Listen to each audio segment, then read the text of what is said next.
Hello, and welcome to the fourth in our six-part series, UC Santa Cruz, A History of Creativity and Change, based on the recently published book, Seeds of Something Different, An Oral History of the University of California, Santa Cruz.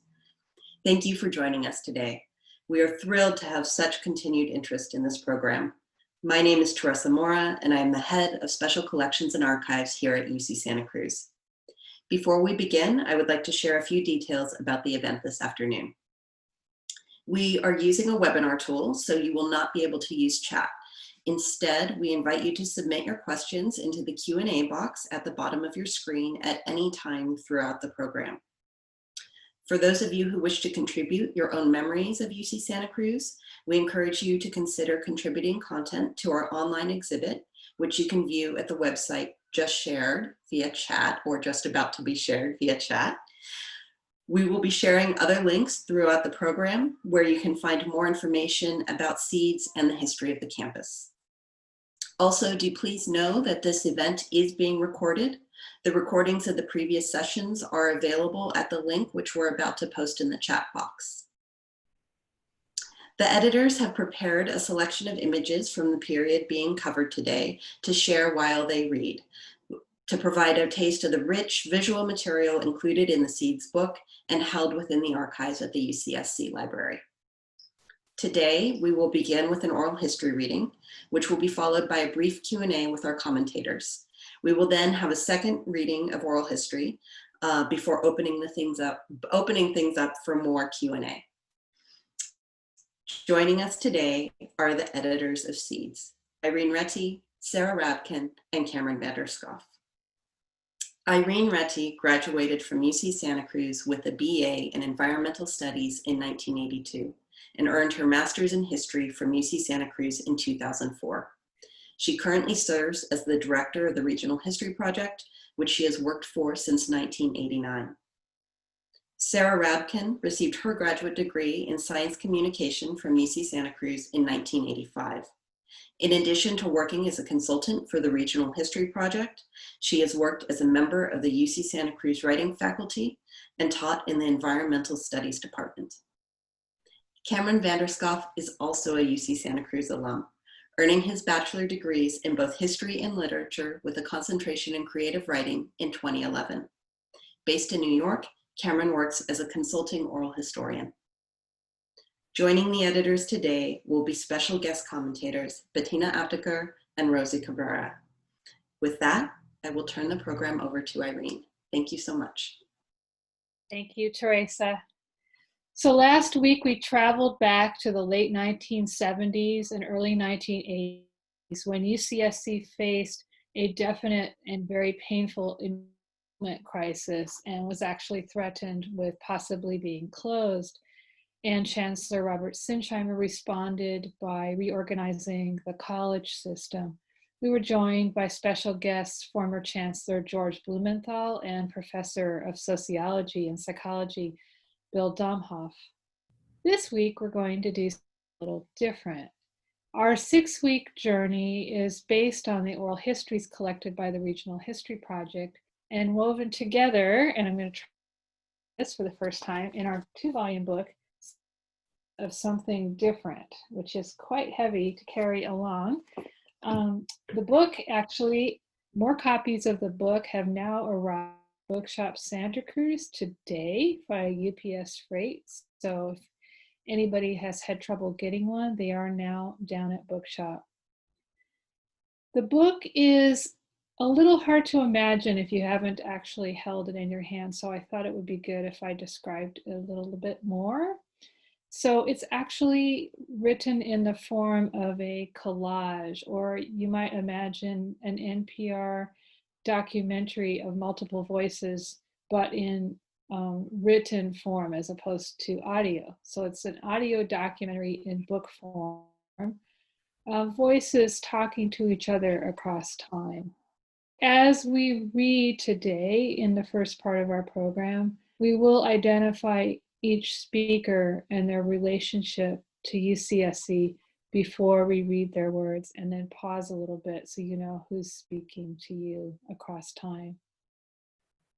We were very fortunate yesterday in getting some incredible photographs contributed to the Seeds exhibit website that Teresa just mentioned, which are from Iman Agraminert, who was a Merrill College and graduated in 1996, exactly the period we're going to be delving into today, the 1990s, and was very active in the protests against Proposition 209, as well as other forms of activism on campus. And so her photos will be in both slideshows, and I know that this is going to be a special treat for you. We just got them yesterday, as I said.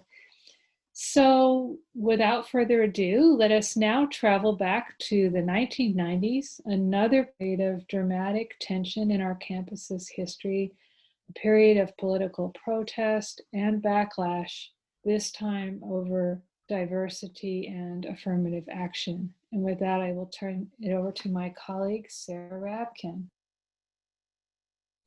Open the door, finding a place on a very white campus. David Anthony, professor of history. What is called diversity, the process of broadening the base and democratizing an institution, is never easy. It always involves a certain amount of struggle. You had an environment by the late 1980s in which there were many conflicts over what the university is going to be like, what the student body was going to be like, what the faculty was going to be like. Some of those conflicts revolved around affirmative action. Arlen Osborne, assistant director of the Women's Center. Affirmative action has a long history and was done very poorly in many areas, but it was discussed at the Women's Center because we saw women hired on campus again and again who were token hirings, giving a nod to affirmative action.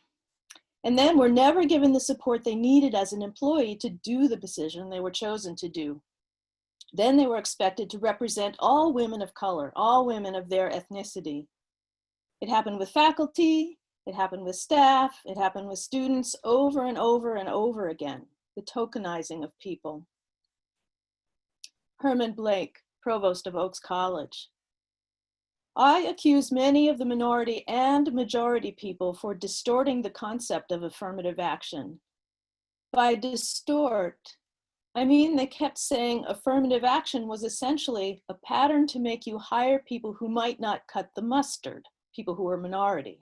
So they'd say, we're going to do an affirmative action hire. That was not my concept of affirmative action. Affirmative action wasn't saying you appointed or admitted. Affirmative action said you opened the door so that people might come through, but they had to measure up. The way they talked about it, oh, these people who can't make it, so we're going to do affirmative action. Rosie Cabrera, EOP counselor. People were engaging diversity in weird ways. They were either really against it or feeling like the students shouldn't be here if they couldn't do the work, or they were like, well, they can't help it, and then inflating their grade. Is that not an act of racism? Our students are tough, they're resilient, they can handle it. But if you don't believe they can handle it, you don't give the feedback and the critique that's needed.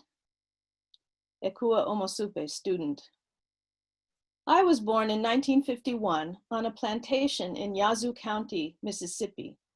So it was a very long journey from sharecropping and poverty to a PhD from the University of California, Santa Cruz.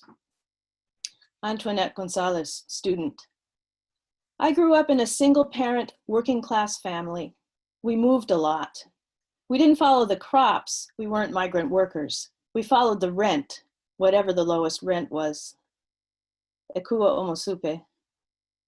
I was looking for a college that had a strong reputation for American literature and freedom in study. I was also looking to study with teachers who were of African American descent in this kind of a setting. I saw a brochure that they sent to me. It had Nate Mackey, a literature professor, on it. I thought, this is great. I assumed that if there was one Black person, there were others. But I made a wrong assumption, which is something my mother would always warn me about when I was growing up. Don't assume.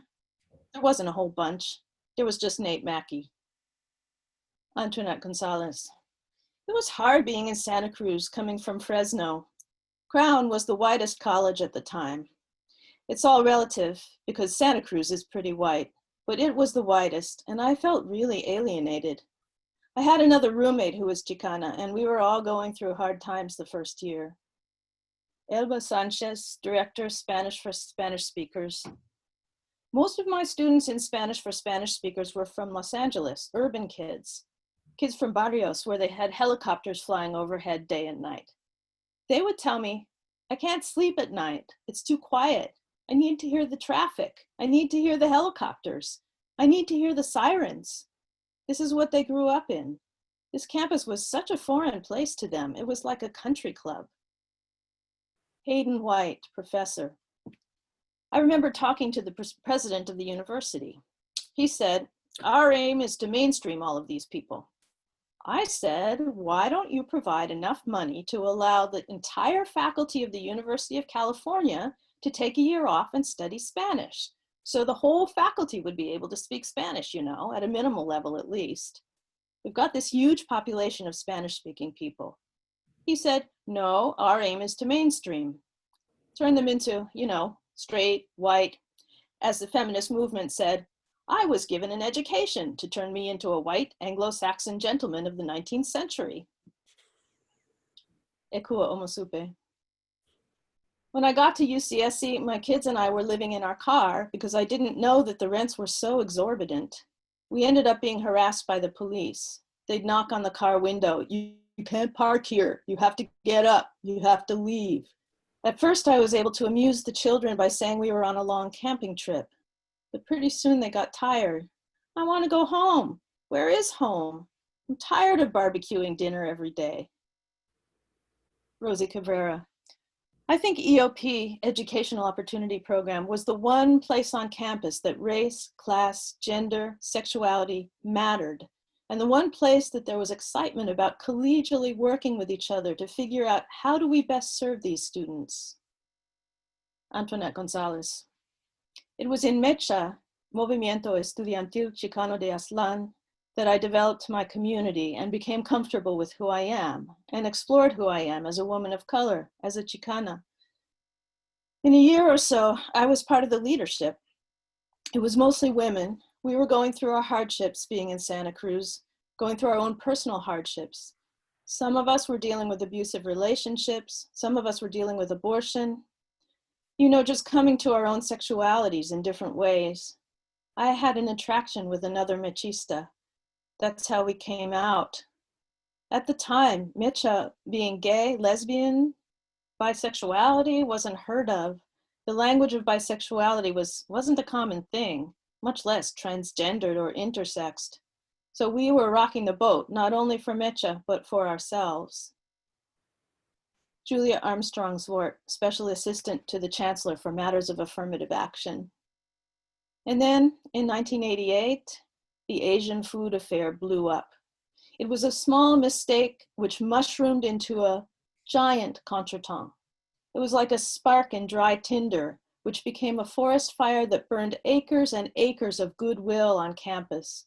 And everybody involved in it came away feeling dissatisfied with the resolution. Robert Stevens, Chancellor. In December 1988, Crown College refused to serve Asian food on Pearl Harbor Day. This became known as the Asian food affair. The food they were going to serve, as it turns out after more investigation, was Filipino food. It all strikes me as incredibly bizarre. Manila was bombed the same day as Pearl Harbor. The Philippines were on our side. The idea that one would not serve Asian food on the anniversary of Pearl Harbor still strikes me as insensitive. Julia Armstrong-Zwart. Crown College Provost Peggy Musgrave felt that she was sort of keel-hauled over something that was an innocent mistake. John Isbister and the people at Merrill felt that the chancellor hadn't been harsh enough on Crown College. Part of this, I think, was a longer-standing tension between Crown as the College of the Scientists and Merrill as the Third World College. Robert Stevens. I think it's naive to expect that we're going to have massive sensitivity. We're all very insensitive, whether it's an issue of race, sex, or various other things. The so-called Asian food affair does show how far we have to go. Crown College has manufactured a whole series of explanations of why they did it. Each one I find somewhat less convincing than the previous one. Julia Armstrong Swart. It became an issue of showing the lack of understanding and the hostility of this campus environment for people of color. One Saturday morning, I led a 2-hour workshop for students. There were Merrill students there were Crown students there. The Merrill students overwhelmingly were students of color, although there were some white students. The Crown students were mostly white students, a lot of white male students. It was an interesting discussion because there was honest communication, with a white student saying that he thought it was unfair that because of student affirmative action, students of color got spaces in the University of California that otherwise would have gone to white students whose academic records were better. I started to respond to that, and a young Chicano student said, "No, let me respond to that." He said, "Throughout high school, I worked between 20 and 35 hours a week because my family needed the money. The school that I went to had no AP courses." He laid out what his life had been as a high school student and said, "Those factors didn't mean that I didn't have the ability to go to the University of California. But if you only looked at the criteria that fit with the white suburban high schools, I would never have gotten in." It was a moment of understanding. I could see that the white students there had never thought about things from that angle. I thought this was a good thing that came out of a very, very painful, unnecessarily antagonistic incident.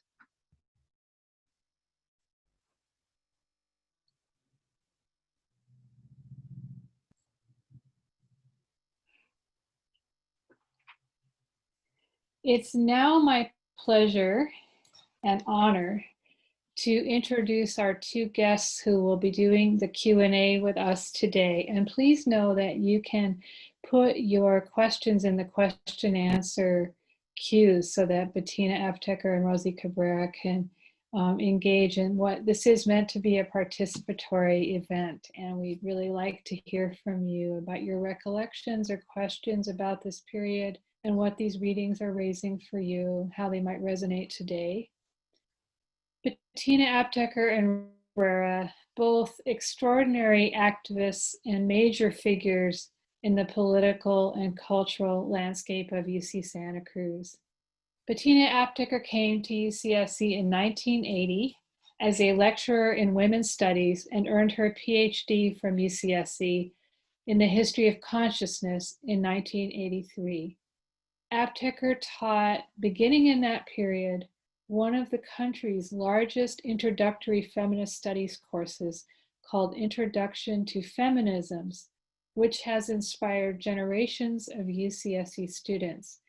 And I will say that I had the incredible honor of being in Bettina's very first Intro to Feminism class in 1980 in a very small seminar room at what was then called College 5. And she completely electrified me from day one. And so it's really an honor to be in this position with Bettina now and be doing this with you, Bettina.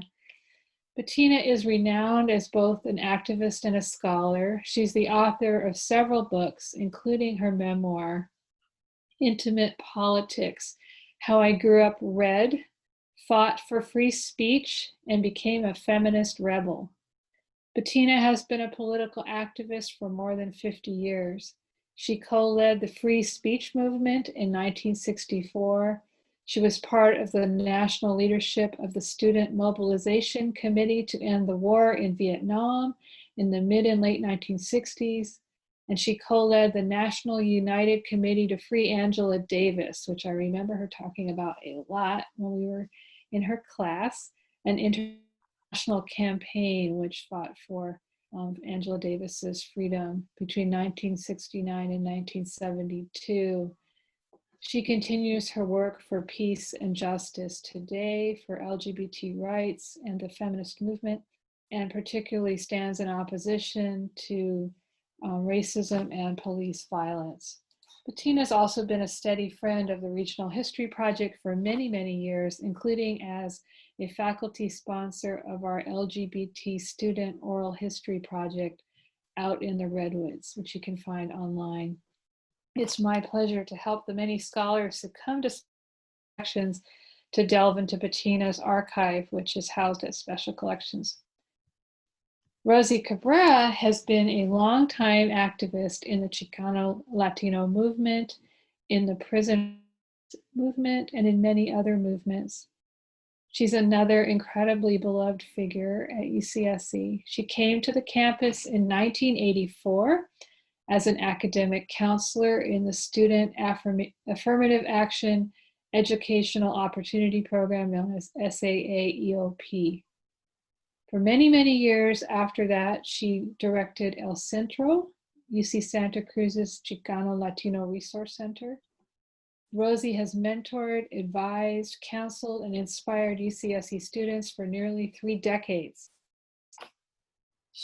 When she retired, Larry Trujillo, who is executive director of Student and Academic Support Services, wrote, "I can think of no one on campus more committed to helping students reach their full potential as young scholars, leaders, and human beings."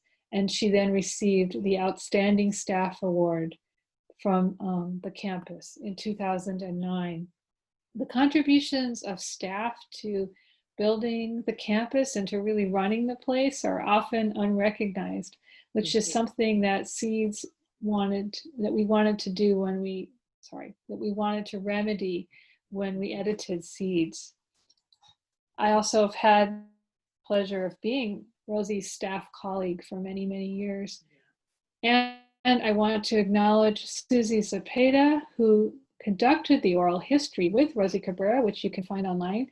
And it's called With Conocimiento, Love, Spirit, and Community, Rosie Cabrera's Leadership at UC Santa Cruz, 1984 to 2013. Susie worked with me at Regional History as she was a grad student in sociology, and she earned her PhD from UCSC in 2012. And she's now a professor of Chicana Studies at UC Davis.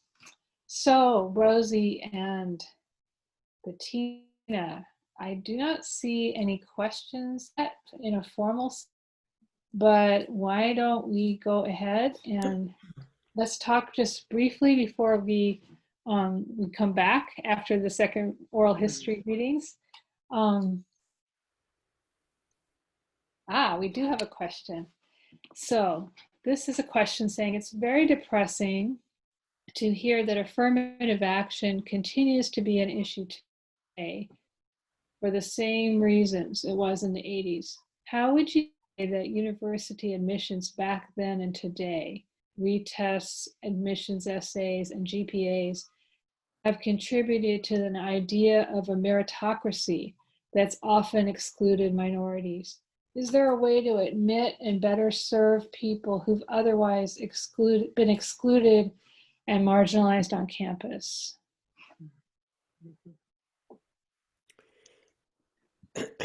Should I start?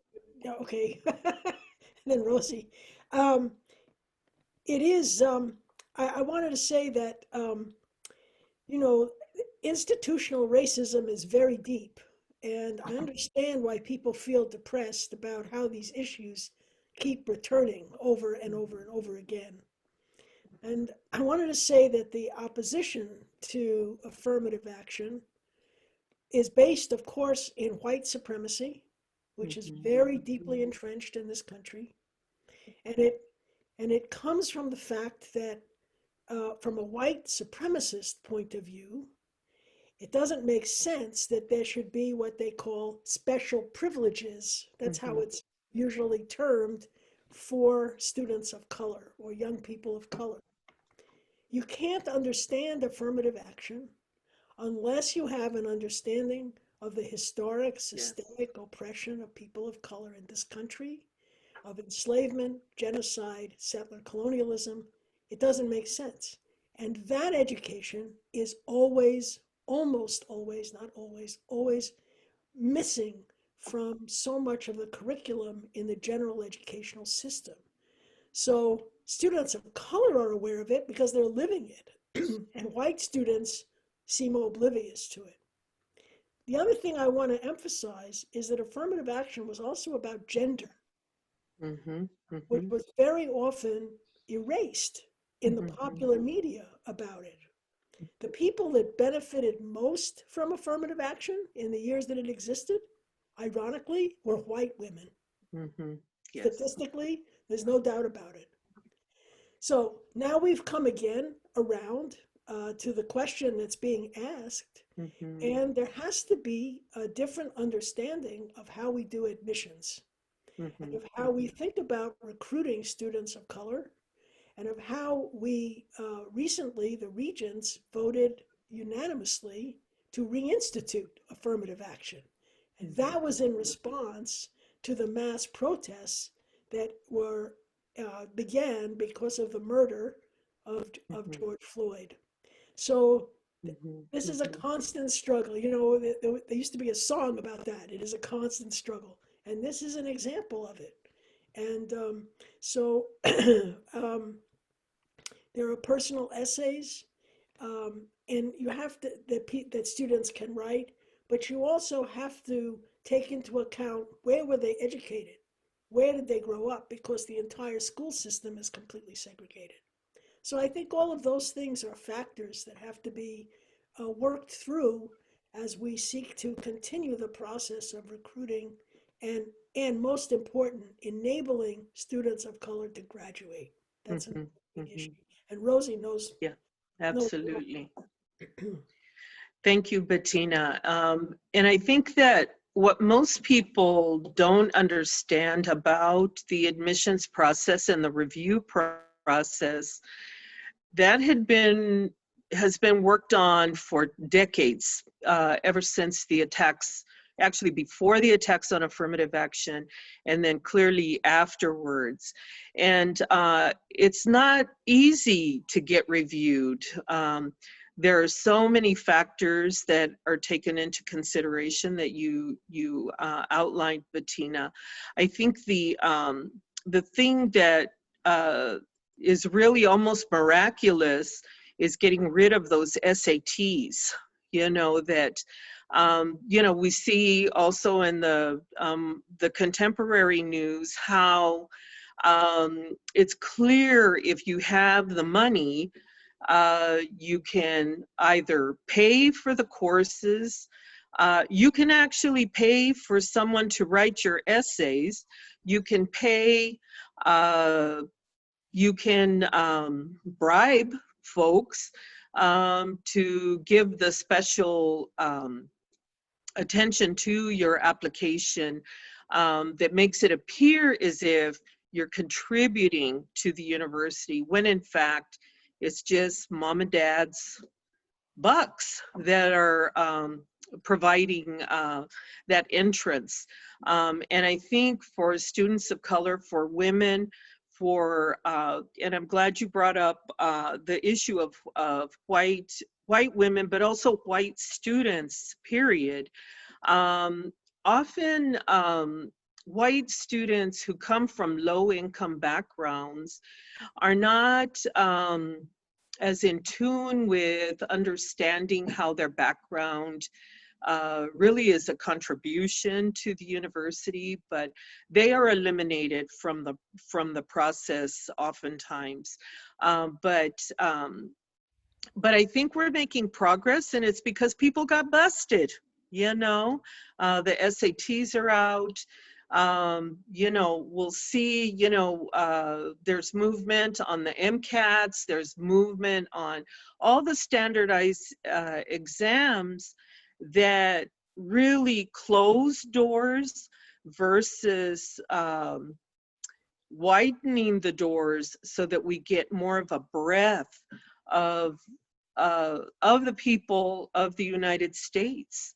And I know that even though I didn't work in admissions, but I was, I often, the EOP staff, and I have to say we were student affirmative action educational opportunity programs before the demise of Proposition 209, and then became strictly educational opportunity programs.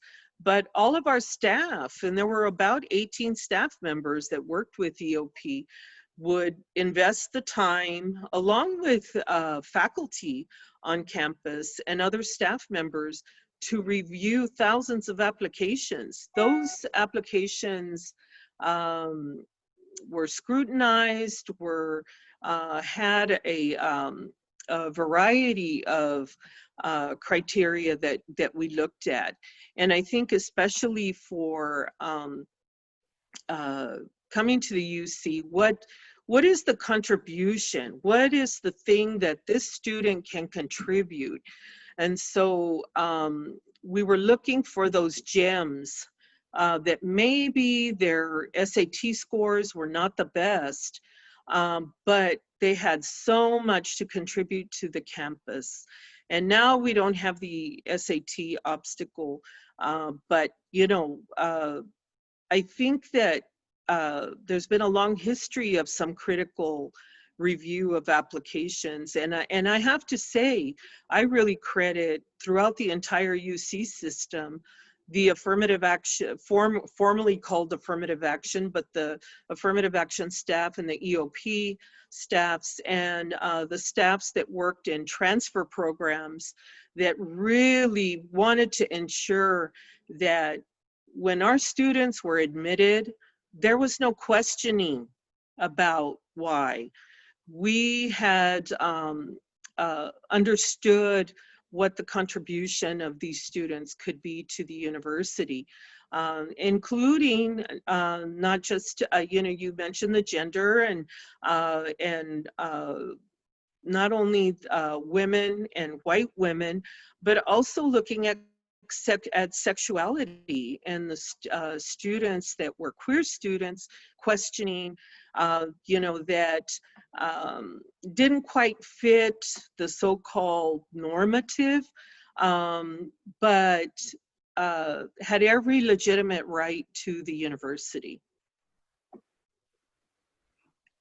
Thank you, both of you. And we'll look forward to having a lot more conversation when we come back after a little bit more oral history. So now I'm going to turn this over to my colleague, Cameron Vanderskoff. Hi, good evening, everyone out there. And thank you so much, Rosie and Bettina, for that. And in this next reading, we're going to go back into some of the backlash against affirmative action that you've been talking about and that we're now trying to roll back at the present moment. That constant struggle that you talked about, Bettina. So this section is called "We Are All Involved: Backlash and Fighting for Social Justice." Leo Laporte, professor of earth sciences, only now, in the last several years, has the student body at UCSC changed in character. It's looking more like the state of California. Carl Piester, chancellor. When I came to Santa Cruz in 1991, I brought a commitment to make accessible to all Californians the benefits of a college education. When I got here, I found that the campus certainly lacked no commitment to that same set of goals, but there were some problems. There were internal discords. The responsibility for diversifying the campus for students was too diffuse. It wasn't well articulated in the administrative structure that we had.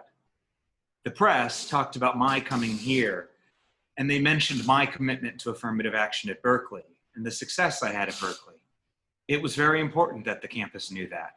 At my investiture, when I was formally made chancellor of this campus in October 1992, we chose the theme, Unity with Diversity.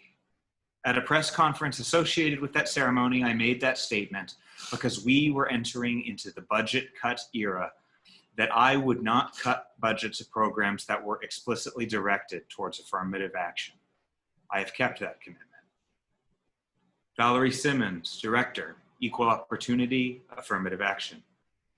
I was putting together UCSC's affirmative action plan. We had a new chancellor, Carl Piester. He was a tremendous champion for affirmative action. Jessica Delgado, student. I was born in Los Angeles. My father is undocumented. He's from Cartagena, Colombia. My mother's family comes from New Mexico, where many of them are still in Santa Fe. I decided to try to make my academic work flow with what I was trying to do as an activist, and worked on welfare politics, public assistance, and immigrants. I had support and room to do that. I didn't feel restrained by anybody. Pablo Gregoire, student. I was born in La Paz, Bolivia. We came here when I was 2. I come from a very loving family and people who believe in education. Once I got into college prep courses, I was oftentimes one of the only Latinos or people of color in class. I remember becoming increasingly angry. Until I came to UCSC in the early 1990s and Ucsc College and took my first Ucsc College course, I didn't always have the language and I didn't know how to articulate what I was feeling, but I knew something was wrong. My sister went to UCSC. I remember coming to visit her at Ucsc. She took me to a Spanish for Spanish speakers class. I walked into a classroom full of Latino students, and I knew that UCSC was the place for me. Ucsc was the place to be as an activist for racial and economic justice. The year prior to when I came, there were student protests to create ethnic-themed floor housing. Casa Calo and Casa Huerta had been named. My sister was an RA at Casa Huerta when Dolores Huerta came for the naming of the building. My experience at UCSC was transformative. I developed into a whole different person. I was nominated and selected as the Herman Blake Fellow for my graduating class of 1994 at Ucsc. And even though I didn't know him, I had heard about Herman Blake, who he was, and the influence he had on people. David Anthony. People were very aware of the Rodney King riots in 1992. We have a critical mass connection to people who are from Los Angeles. It led to forums. It led to people integrating these issues into the classrooms and then to rallies. It was a galvanizing moment. Arlen Osborne. In 1992, the Women's Center helped a group of students, staff, and community members organize the Indigenous California Women's Conference at UCSC. We stipulated this conference is by, for, and about the Indigenous women of California.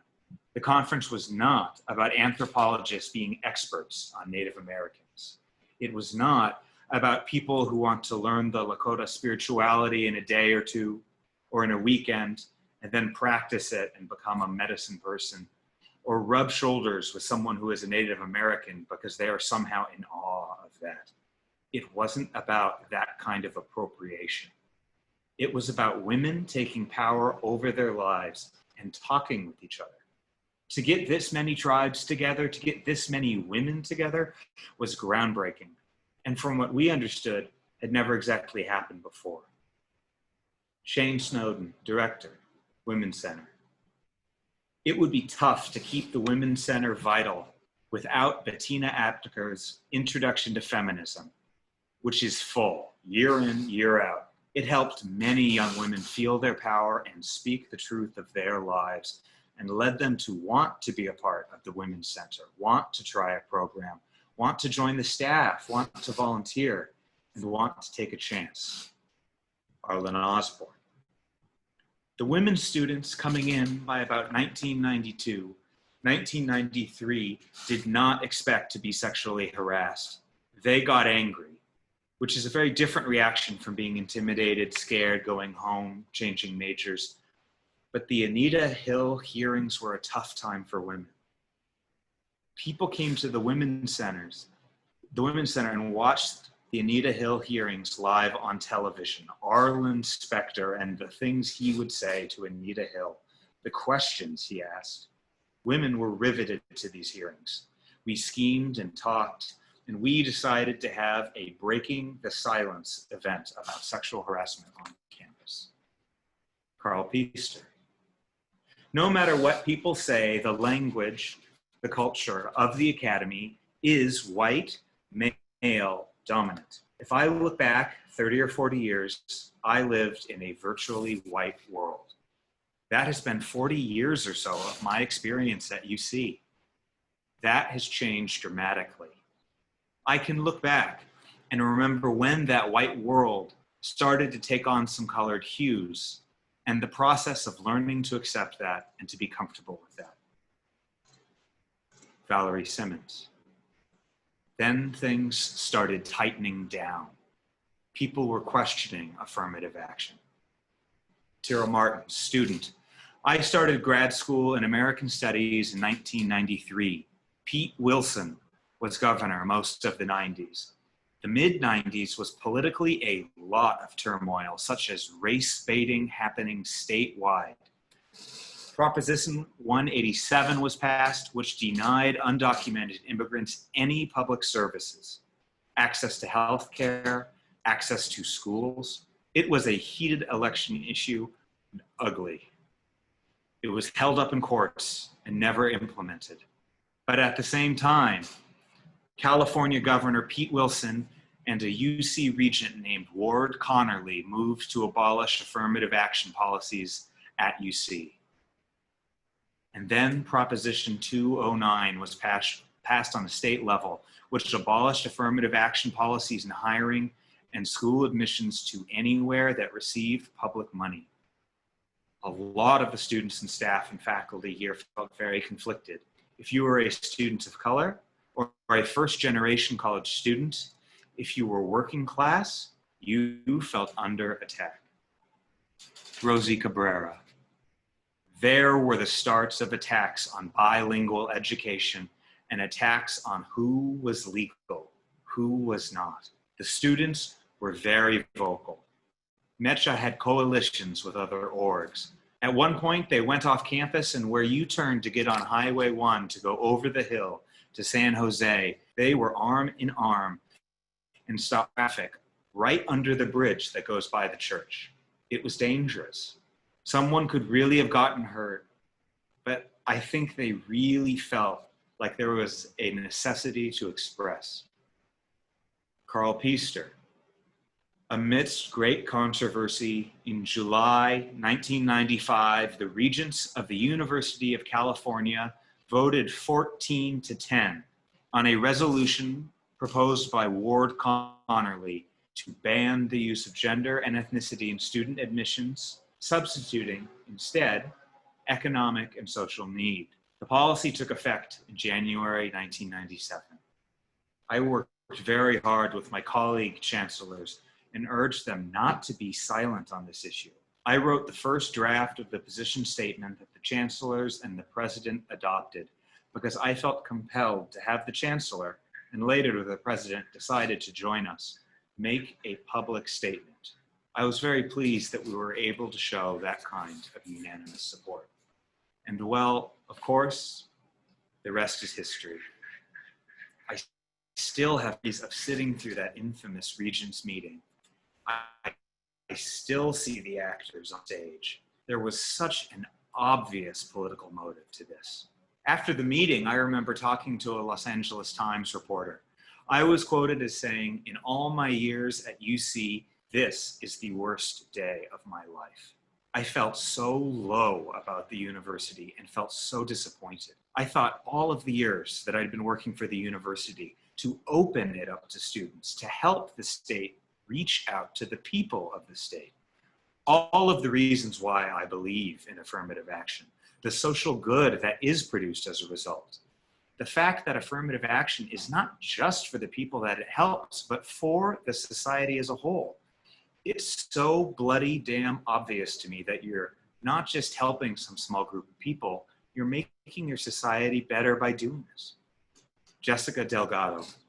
We formed LOCA, Lesbians of Color Alliance. We came together because we didn't feel like we belonged in the mainstream community. There were women who were new to identifying themselves as women of color or lesbians of color in particular. And then there were others who had been fighting the battle for quite some time. Mostly, we were just trying to be shit disturbers. Some of us were active in the No on 187 campaign. marched at the Pride Parade. Everybody seemed to be unanimous about that, to show our visibility. Rosie Cabrera. We moved from protesting Proposition 187 to Proposition 209, and then Ward Connerly raising the affirmative action attacks. The students were real involved. I have to give Bettina Aptheker and American Studies professor Judy Young total props. The two of them assumed leadership and did a lot to raise the question on the campus to the broader front. They organized with graduate students, they organized with undergrads, and they organized with staff. They made every effort to include all segments of the campus community. They organized lots of teach-ins. All of us were involved. It became the question of the day. Julia Armstrong Zwart. One way to make the campus a welcoming environment would be to understand that people who are different from you want to keep their difference. Women don't want to stop being women. People of color don't want to hang their ethnicity at the gates in order to come in. We don't want to be honorary white males. We want access to the richness, the resources that the university provides, and we're willing to compete in a fair way. We, as women, we as people of color shouldn't automatically assume that we don't belong here. There's a real sense among students of color that the hook is going to come, and they're going to be gone. We're here because this is our place. We're here because this is where we belong. The people who are from the dominant culture need to understand that it is our place too. We haven't been invited into their home. You know, that sense of who's the owner and who's the guest or interloper. Those are concepts that need to be eradicated. The campus has gone a long way towards achieving that, but there's still a feeling of being here on sufferance. You were invited in and you need to be respectful because you're in somebody else's house. You don't start rearranging the furniture in somebody else's house. You do it in your own house. And certainly that's what we were doing. All of a sudden, the influx of women and minorities occurred, and we came in and started saying, we don't like that wallpaper. We're going to put new drapes up. That's an uncomfortable couch. We're not going to sit on that couch. I imagine that for many white males, it was exactly as if somebody had come into their house and started doing that. Others said, you're right. It's an ugly couch. It's an uncomfortable couch. Let's throw it out and get something we both can sit on. So it's the willingness of everybody to work together to create a house that is comfortable for us all.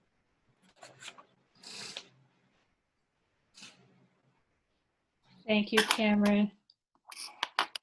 And now we're going to have a chance to hear from both Bettina and Rosie briefly before we open it up to question and answers. And we already have some fabulous questions here. Bettina, would you like to speak first?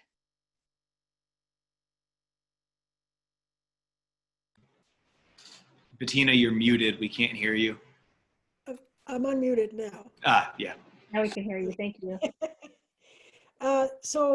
First, I wanted to just affirm how excellent the memories are of so many different people and the way it forms this wonderful collage of understanding about the history of the campus.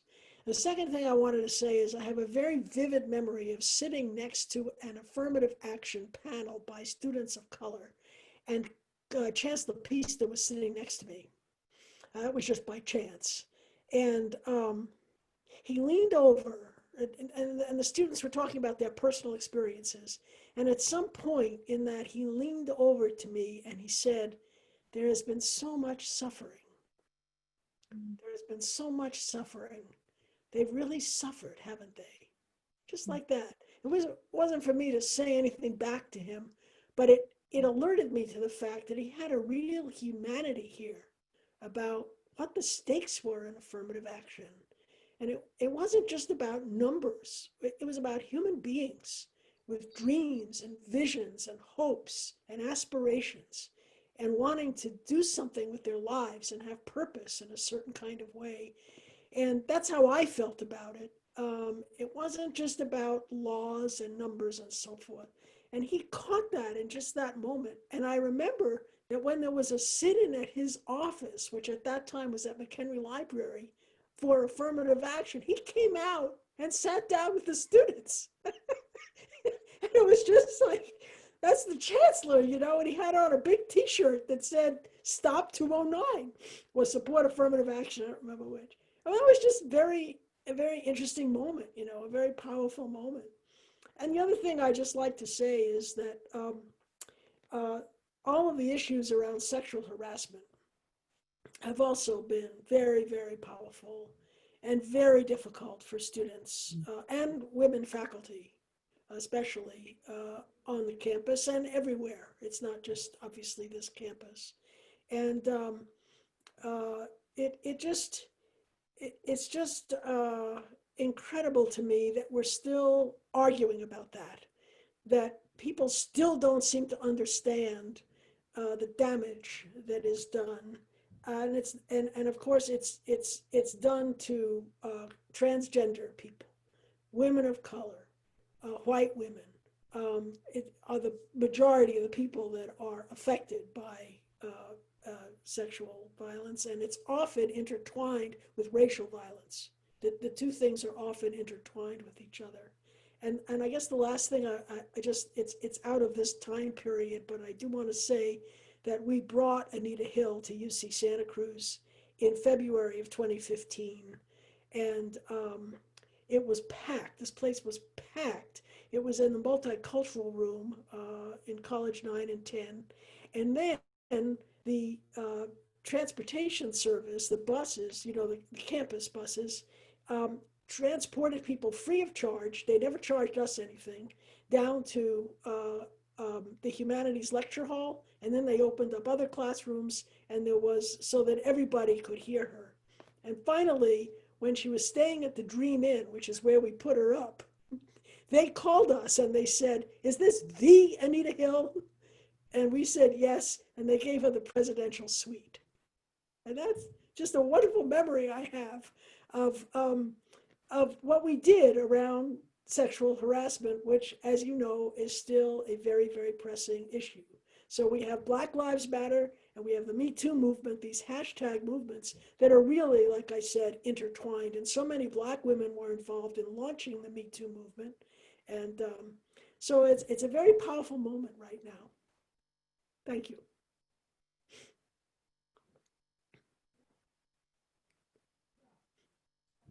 Rosie.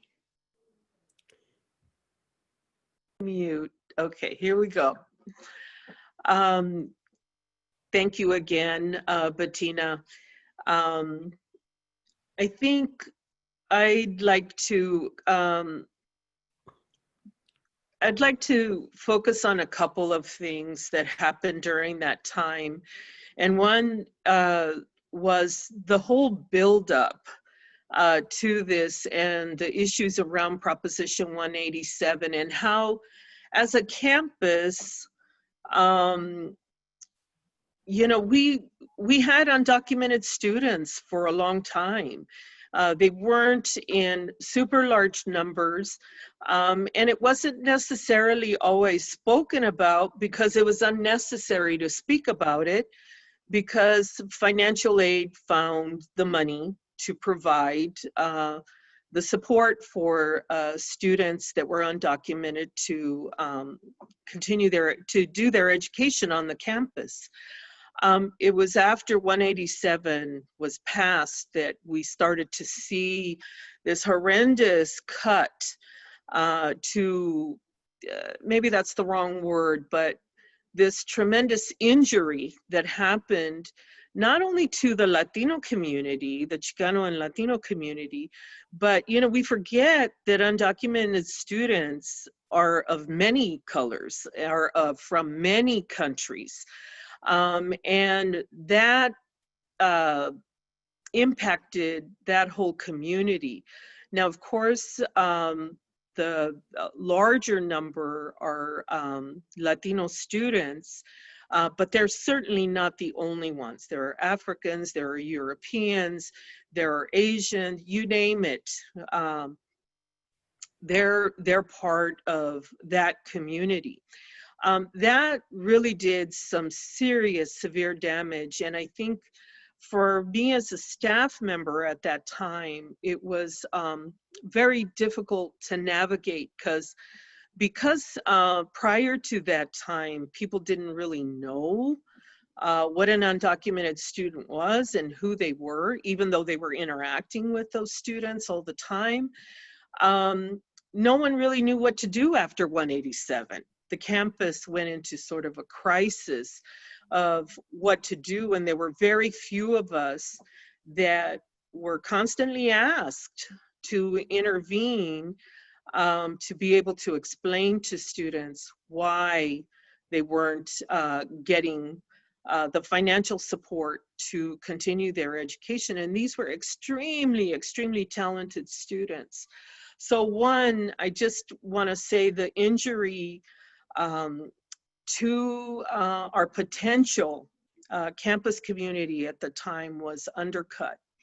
We saw the same thing happen with 209, and I think the students, I don't think I know the students understood the ramifications of the impact that a Proposition 209 would have. The campus community, the students of color on campus, SAA EOP worked very, very hard. The SOAR office came on board, you know, in the late 80s. Sayo Fujioka was hired to work with what later became as SOAR. And so all of us worked very hard to create a community of students that felt a strong connection to one another. And there was an understanding, just like right now, that who was going to be impacted by Proposition 209? Who were the populations that would be the hardest hit? African American community, which was already very, very small in numbers on our campus, both in terms, actually in triple ways, both in terms of undergraduate students, graduate students, and the staff and faculty. You know, the faculty, it was horrendous. So the notion that somehow, again, the students were given a handout, no, they weren't. The reality is that was an important mechanism to bring students to campus. And the other population drastically impacted were American Indian students. You know, the numbers were, you know, they were below 20, you know, back then. And then there was just lots of difficulties in terms of, because indigeneity was, you know, being called, identifying as an Indian was self-report. Somehow there were people that were checking the box, you know, to be considered, that weren't really Native American. So when Prop 209 hit, oh my word, you know, the students understood it was going to mean a drastic impact to the population on the campus. I think for the staff, I'm not so, I can't speak for the faculty, but I think for the staff, it was numbing. It was, because of everything that happened, the years of buildup, and I was reminded about this by Lisette Rodriguez last night. There were multiple shutdowns of the university, multiple actions that had taken place that were trying to raise the critical issues, and we're trying to raise, we're not messing with this. This is important to us. So, you know, and I also want to affirm Chancellor Piester. You know, and forgive me for jumping around, but I think instinctively for people of color, there's sort of a suspicion of white folks in power. And especially at the University of California, you're talking about the top of the universities that the state has to offer, and that it was predominantly white. Chancellor Piester understood. He understood not only in terms of the admissions of students of color, but he understood the importance of the pipeline, and that not only do you admit students to the University of California, you provide the support for those students. You encourage them to explore their interests, to explore their passions, to take the chances, to provide them with the information that would allow them to go to summer programs and other places, to garner experiences that would prepare them for graduate school, for medical school. And here's where the Academic Excellence Program, the MARC MBRS programs were key and essential to, again, trying to cultivate that pipeline. We knew ultimately we had to fill the academic ranks. We had to fill the academic ranks. And it's not easy to get your PhD or to get a professional degree, whether it's in law school or medical school. But clearly, to become part of the ivory tower, it takes a lot. And the mentoring of those students was clearly key. And I want to thank the chancellor, because he didn't have to do this, but he came to a meeting of faculty. He said publicly, I will not forget any tenure or promotion file that comes across my desk that has mentored students. I will not forget. And that's a big commitment. And I think institutionally, those are the kinds of commitments that need to happen for true institutional change to occur. You know, the programs provide the mechanisms. They're very rigorous, they're very demanding, but the faculty can help keep people, you know, on track. And watching the beautiful photographs that you had, Irene, posted, you know, even if I can't remember the students' names, I know there were a good 10 of those students that went on to get their PhDs. They're teaching at universities. And so, you know, we're at this crux again where, you know, it's that question. One last thing, and then I'm going to shut up. You know, I think, you know, how there's how one talks about student organizing and the role we all have in being supportive of students, critically analyzing their realities, and also encouraging their agency to be able to do something about their situations. We have bright students. They can figure this stuff out.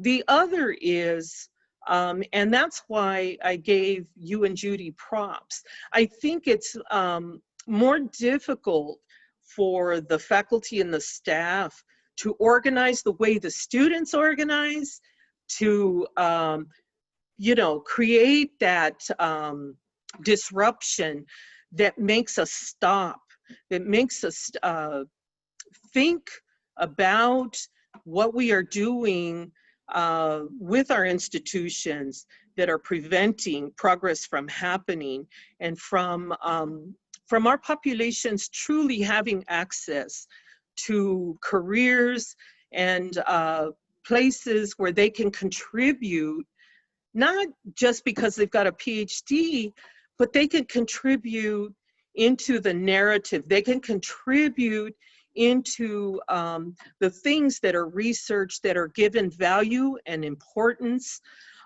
they can contribute to creating more change and making future generations find the location where we're not in the kind of pickle we're in right now. We're in a mess. And I keep feeling like at some point, a Mark MBRS student is going to find the COVID vaccine, you know, that the generations that we have within our very midst have the knowledge, and in Spanish the word is ganas, that internal drive that says, not only do I matter, my family matters, my community matters, and we all matter to making this country and the world a better place.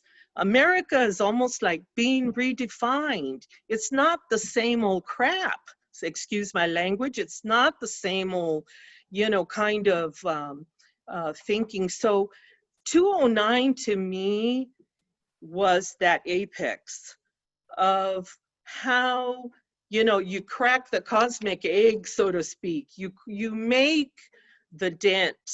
And unfortunately, we didn't learn our lesson, but we have that opportunity now, unfortunately, due to deaths. But you know what?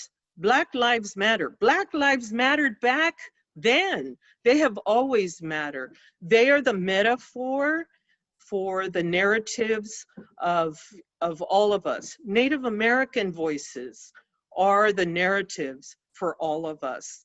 And so I'm going to stop because, you know, 209 just stirs up all that stuff. And I'm pleased with what's happening now. I just wonder what's going to be the next step. If we voted in, then what? Because I'm seeing, you know, how are people going to make decisions about financial commitments to making things work and change? Thank you. Thank you to both of you. You're getting me very fired up just listening to both of you. I can see how inspiring you've been and continue to be. And I wanted to let you know that former Chancellor Carl Piester is actually with us today. Oh boy. Hi, Carl. Oh, yeah. Hey. Oh. I'm not surprised. I'm not surprised you're with us. Thank you. Thank you. I want to take us back a little bit to the 1990s, and a couple of questions have come in, Bettina, about the history of women's studies. Did Bettina find that your discipline of gender studies wasn't considered a, quote, real discipline by male colleagues? Also, how did the Intro to Feminism lecture course and other related courses impact the men who took the courses? And so Bettina, could you talk a bit about the Intro to Feminism class and the history of women's studies, and especially in the 1990s? I know this is a big question. No, it's an excellent question, and I'm happy to say a few things about it. Yeah, thank you for the question, whoever asked it. I was hoping it would come up because I love to talk about this. So one of the things that happened was, you know, women's studies started here in about 1974-75. I think that was the first class of women's studies students. It was called Women's Studies at the time. And it was founded by students, and we were always on this campus. This was unique about Santa Cruz, and it was just a fluke. Women's studies was always a major here. You could always major in women's studies, but the way it operated was there were no full-time faculty in women's studies. The only faculty we had were like someone from sociology or someone from American studies or someone from literature who would teach women's studies classes. And and then we had a couple of people like myself, and there were other people before me and after me who were lecturers. And lecturers, you get paid a lot. It's a whole different category of people. Mm-hmm. But so after a while, I started to notice that my office hours just seemed to never end. I mean, the line outside my door was just, it would never end. And so finally, I asked our department manager, and she wasn't called that. She was called a program coordinator, and that was Nicolette Zaranchik, who's just fantastic, and another member of the staff who was utterly incredible. And I asked Nicolette, I said, how many majors do we have? And we had 114 majors, and we had no full-time faculty. And it was crazy. So I'm just using that as an example. Yes, there was tremendous institutional hostility to women's studies. It wasn't understood as being a legitimate discipline. For many of the men, I don't want to, just say men, but it was mostly men, white men, who saw it as just a fad, just sort of a passing fad that would go away. And they also didn't understand its interdisciplinary character. That although we were lodged in the humanities, we had interests in and faculty from all of the divisions, except the hard sciences. But even there, in biology, for example, one of the most popular classes that was taught was female physiology and gynecology. Yeah. And it was originally taught by Josette Montenero, who was the person who founded it. I audited it when I got here as a graduate student. It was fabulous. It was a fabulous class. Because nobody ever talked about the female body. She used to point out that as a medical student, when she was at Stanford as a medical student, the norm was the male body, the white male body. And they even conducted all the medical tests, like on hormones, they used white men. It's ridiculous. If you're going to test, it's just, anyway, okay, I'm off on a tangent there, but it's just a little crazy. So anyway, there was all this, obstacles. And Helene Moglin was very, very important in helping us to solidify women's studies as some kind of, something that would have a trajectory toward becoming permanent. And she was Dean of Humanities. She came here as Dean of Humanities. I will say, and everybody knows this, she was not the most diplomatic person in the world, but she had a good heart. She had a great heart, and she was a very strong feminist. And so ultimately what happened was we prepared position papers and so forth to try to get women's studies at that time to become what would be a department. They called them boards at the time, boards of study, but it's the same thing as a department. And and there was so much resistance to it, and thousands of students signed petitions, and all the faculty on the campus signed a statement urging that it become a full-fledged board, so we could hire our own faculty, so we could have permanent tenure track and tenured faculty in women's studies. And it took sort of an earthquake for it to happen. I don't mean literally the earthquake in '89, but I mean a seismic shift. And what happened was finally, as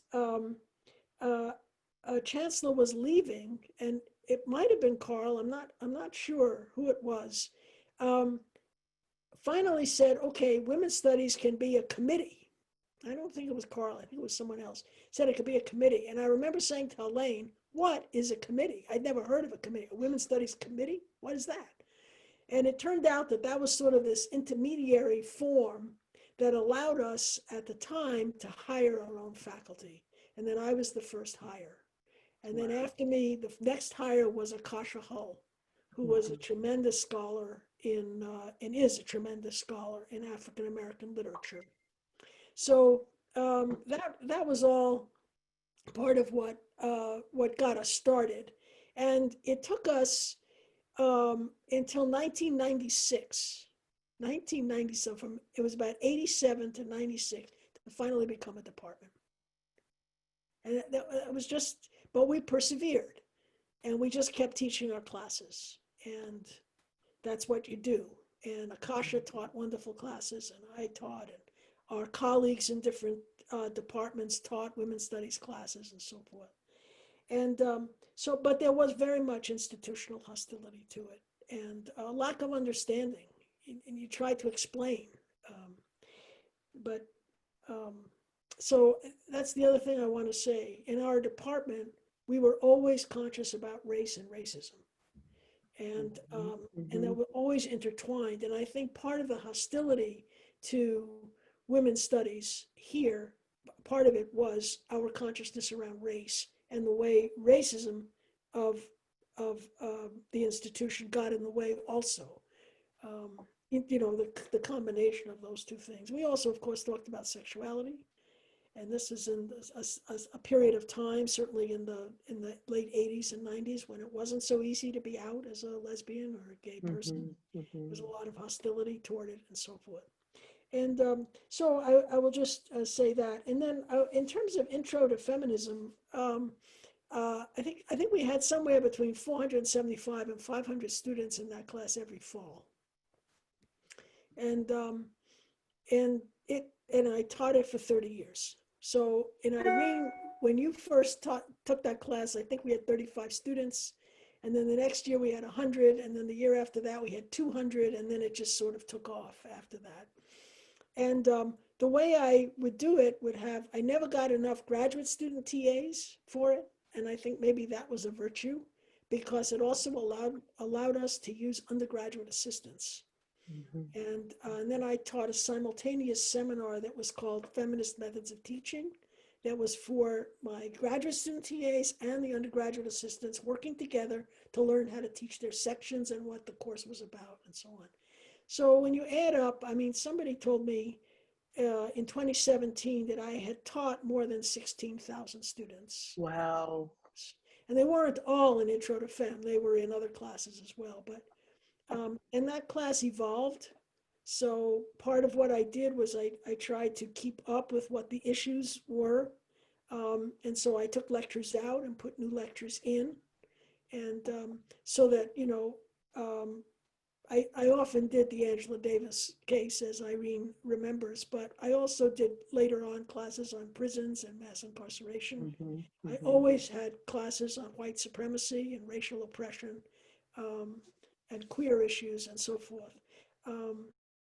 At immigration, then I integrated a whole thing on immigration and Prop 209 and 187 that Rosie was talking about and so forth. So I tried to keep it current with the issues of the day, while at the same time I'm trained as a historian. So I tried to give people a historical background. How did this happen? What's the history of this that explains what's going on? I had guest speakers also. We had films, we had poetry.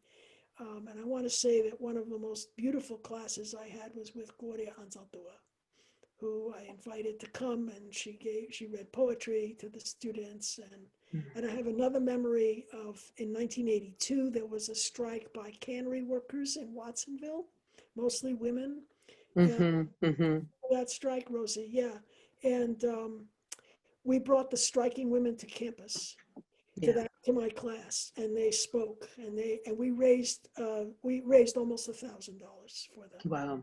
And Elba Sanchez, we all remember Elba Sanchez, translated from the Spanish to the English, because all of the workers spoke Spanish and did not really speak English, and she was marvelous. She was just marvelous. So there's a lot of moments like that in the Intro to Feminism archive, so to speak, that's in my mind of things that we did to bring the issues to life.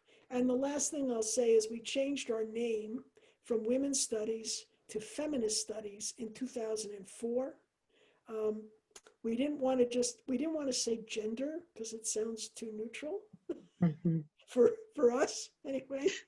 And I remember that my colleague Anjali Arandikar and other folks in my department said, well, we call it Feminist Studies. And I was at first hesitant, because I'm an old fogey, and I thought, no, we're Women's Studies. But then I saw that they were right. They were totally right. So we're Feminist Studies, and that also makes us very, very inclusive. And then many of our faculty now, and then I'll stop, are faculty for critical race and ethnic studies.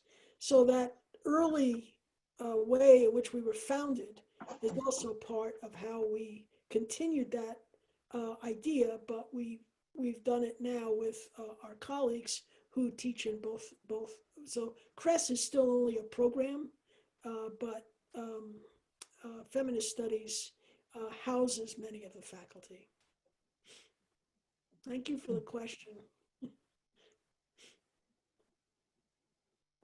Thank you, both of you, and thank you for Gloria Anzaldúa. Bettina, I well remember when you Yes. came to the library and spoke at the dedication of the Anzaldúa study room there, where and Rosie's students came and built a altar in Gloria's honor, so everything came together the way it sometimes does at UCSC.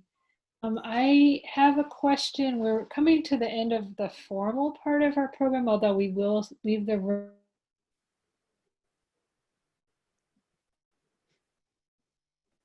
It is possible to do that.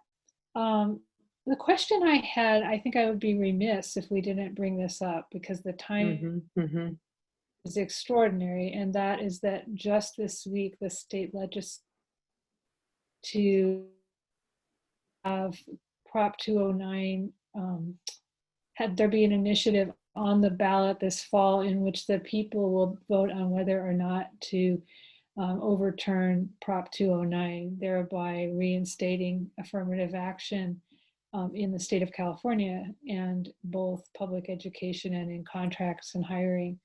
So this is an extraordinary moment to be having, to be looking back on this painful time in the 1990s, and also a moment of potential change and hope. But I wondered what you both would have to say about this moment that we're in light of past history. Well, I think it's a window opening. I think it's a good thing. It's positive. Hopefully it will allow for more clarity around what affirmative action truly is. But I also want to say I'm a little, not about the initiative, but I'm concerned about the time, because we've got this intersection of COVID with the political work that's being done. And, you know, whether it's the state of California or the nation, funds are just falling through fingers right now. And I feel like there was another time, you know, well, there are times that intentions are good, but money backs the implementation of programs. Money is what makes things go.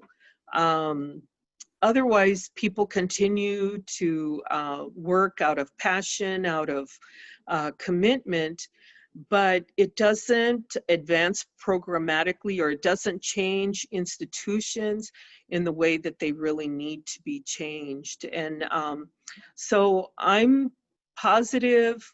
I'm concerned about the intersection right now of so many things and what the impact could be. And then before we go, I'm going to stop here, but I want to mention the resource centers as a byproduct of 209. Great. Did you want me to respond a little bit? Only, you know, only if you want to. I'll just say that since the initiative to remove 209 is coming from the legislature, number one, and number two, that the regents have already said that they are going to reinstitute affirmative action. Yes, This yes. is a response to what one columnist in the New York Times referred to as a seismic shift Yes, of white yes. consciousness around race. And I think that that is this moment, and it's historic.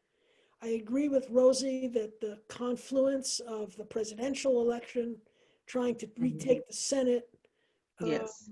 all these things, well, they could feed into each other. And we might be able to organize collectively around things simultaneously. And I think that's what has to happen. And it's an opportunity to try to teach people, especially white people, what 209 was originally about, and why Yes. affirmative action is appropriate and why it should be implemented if we really want to make some changes. So I think it's a very great historical moment. Yes, And I also want to say that I really agree with you when you said the young people, in terms of disruption. I have been so moved by the images of the young people out in the streets. Yes. Some of them, many of them masked, taking care of each other at the same time that they are disrupting the Yes. course of political life. And I think Angela Davis said this the other day too, in a comment that I heard her make about how much we're learning from them. And Yes. it's absolutely inspiring. And Yes. we're in a tremendous moment. I'm so grateful to be alive. Mm-hmm. Isn't it wonderful to be alive and to be able to Yes. participate in some kind of way that we can, any way we can, to be supportive and helpful. And Yes. thank you. Yeah. And I agree with you, Bettina. I think, when you see the thousands of young people out there, they're not messing around. They're not at the bars, not with masks. They're with masks. They're making sure that I believe they understand about rubber bullets and how all of these things are impacting them, and how do they maintain their strength? How do they maintain their commitment to that disruption that is so, so critical right now? And I think that they will be the weavers, so to speak, of what the next images look like of this nation. And I'm proud of them. I'm very proud of them. One thing, if I could just add, there's a fantastic image that I've seen of young white people putting themselves between the police and their black comrades behind them, Yes. and to try to use their privilege to protect. And well, we did that years ago, and it's incredible to see it again. I saw some amazing photographs of that, young white people doing that. Yes, yes. Thank you both so much. This is the formal end of our program. I want to thank our panelists, Bettina and Rosie. We have a long queue of questions for you, many eager folks, as well as just so many accolades and thanks to both of you as individuals for what you have contributed to this campus and to individuals in their development. I also want to thank this extraordinarily engaged audience for joining us today. I'd like to encourage everybody to join us next week when Professors Gary Griggs and Murray Baumgarten join us as we discuss a research university with experimental roots. For more information on SEEDS and the Regional History Project, please go to the link on this slide, which we will also share in chat. Also, our panelists have agreed to stay on and continue to take questions until 6:15. We do, again, have an already very long queue, so we apologize for the fact that we won't get to everyone's questions, but please do stick around until 6:15. Thank you all again and have a wonderful evening. Irene? Thank you, Teresa. Is everybody still there? Yes. Okay, so I just want to share a couple of comments we've gotten in the Q&A that are so encouraging and affirming for both of you. And then I want to give you, Rosie, a chance to talk about the resource centers, because I know that was important. We have, I'm Chicano. I took Bettina's undergrad course. I eventually served as an undergrad TA for her course, which inspired me to major in feminist studies. I now have a PhD in German studies from the University of Arizona. Thank you, Bettina. And then, let me find this. Always the passionate advocate, Rosie. Thanks for your voice. I was at UCSC studying American Studies and participated in protesting Prop 209. I was also an EOP student. These resources impacted how I saw myself in the landscape of higher education, provided a strong foundation and education. I have built on that foundation in my work in higher education to constantly advocate for marginalized student populations and being the voice for my students. Thank you for that foundation. And just one short one. Thank you. As a dear friend and fellow UCSC alumni said, there are no affirmative action degrees. Many of the students of color who went to UCSC in the 90s did go on to grad school. We were fueled by our ancestors, our families, and our communities to succeed. And Rosie was a port in a storm for many students on campus while we were there. Thank you for all you did to lift us up when times were really hard. We adore you and love you dearly. Oh, thank you.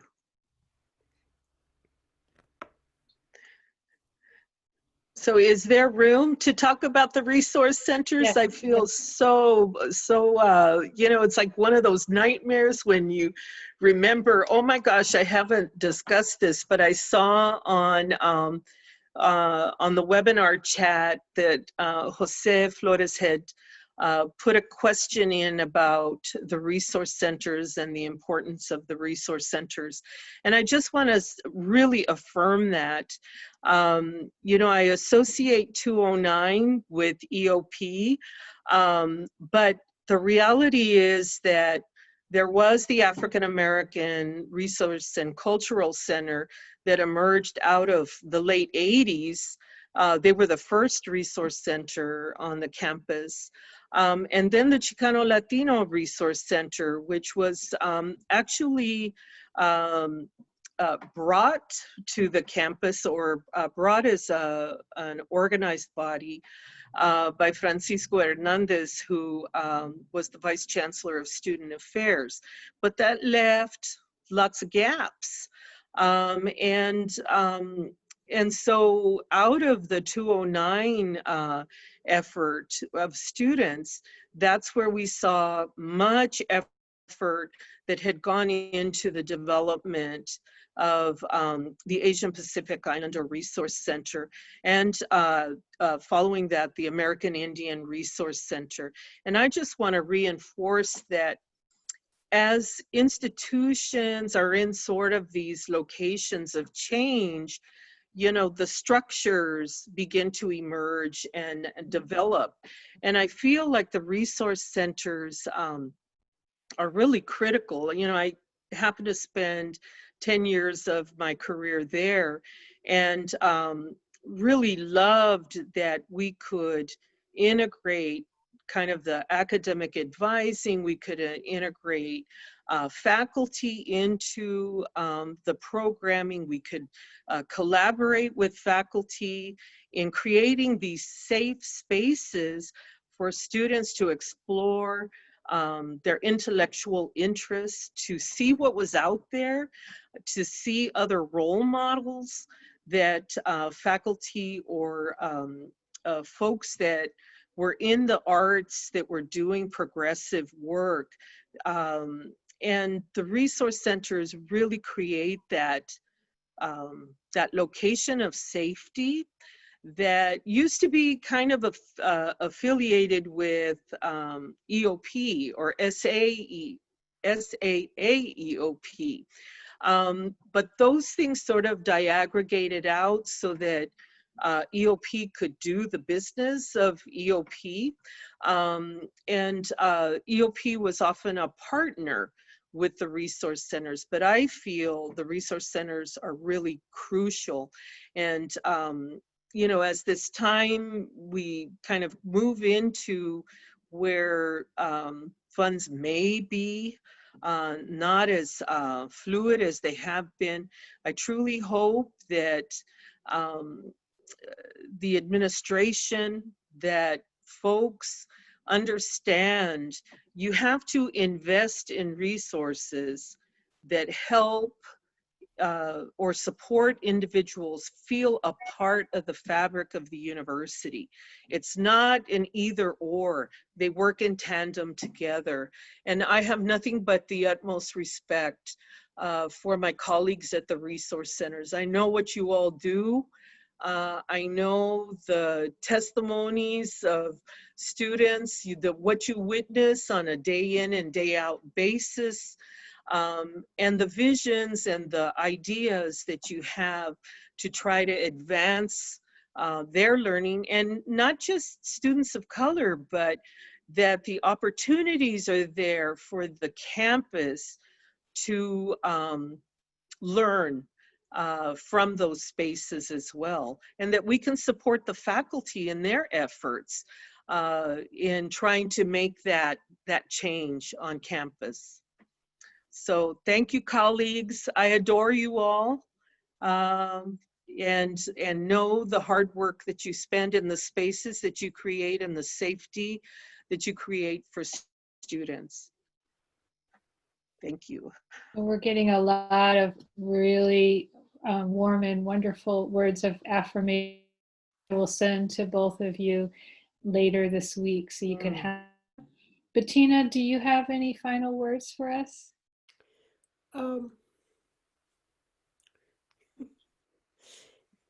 First of all, yes, I can always come up with a few final words.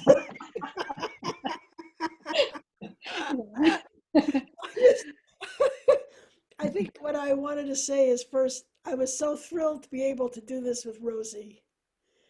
We worked together for so many years, and I have so many memories of your wonderful generosity and warmth and loving kindness that you extended to all of us, including myself as a faculty person, and just every which way.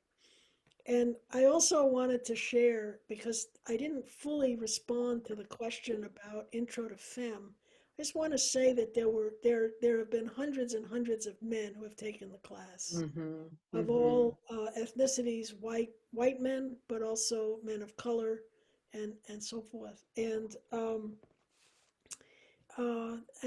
sometimes I think there were always a few white guys that sat in the back and didn't take the class very seriously. And when computers came in, they, would be doing various things. I never policed it because I just feel it's their responsibility. They either do it or not. But I do know from many stories that were shared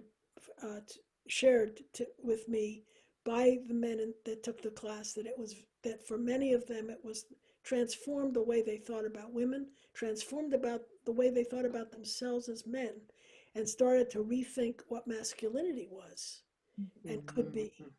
And I was very gratified that was the case. And I had quite a few guys who were undergraduate assistants and graduate student TAs. If somebody applied and wanted to do it, and I talked to them, and it would be fine. And so that I could share that. And I just want to share one story. It's from this time period. I had an undergraduate assistant at Chicana who was an undergraduate assistant for the class, and she wanted to teach a section that was just for students of color. And I said, fine, that's fine.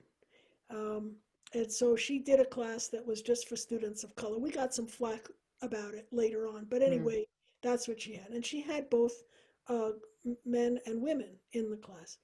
And she came into our TA seminar one day, and she told us what had happened the night before during her class, which is that she said the guys only wanted to talk about racism. They didn't want to talk about sexism. And the women wanted to talk about both. So she's very young, and she comes in there and she tells the guys they cannot talk. She said, you cannot talk until the last 10 minutes of section. And then she let the women say whatever they held a discussion. And the guys, she said they were leaning forward. They had things they wanted to say, and she would say, no, not yet, not yet.